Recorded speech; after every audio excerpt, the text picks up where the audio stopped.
সমুদ্রে নিম্নচাপ সৃষ্টি হয়েছে, যে কোনো সময় উপকূলে আঘাত হানতে পারে। কাটে উঠছি, আর 2 দিন পরে তো পাওয়া যাবে না। এই গাছটা হচ্ছে আমার গাছ। এই জায়গা তো অন্য জায়গায় যার ব্যবস্থা করা, আমার কিন্তু এসব ভালো লাগতেছে না। আমি শুধু জল দেখি, শুধু জল। আমার যা মনে আছে সব ডুবে যাবে।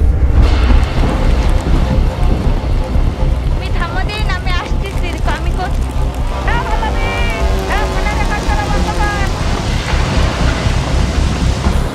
আপনারা জানেন যে বিশ্ব জলবায়ু পরিবর্তনের সঙ্গে এবং বিশ্বের অন্যান্য শহরের মতো ঢাকাও ধ্বংসের দ্বার।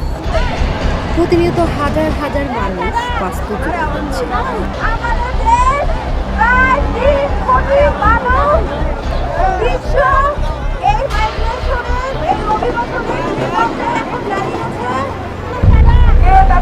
আমাদের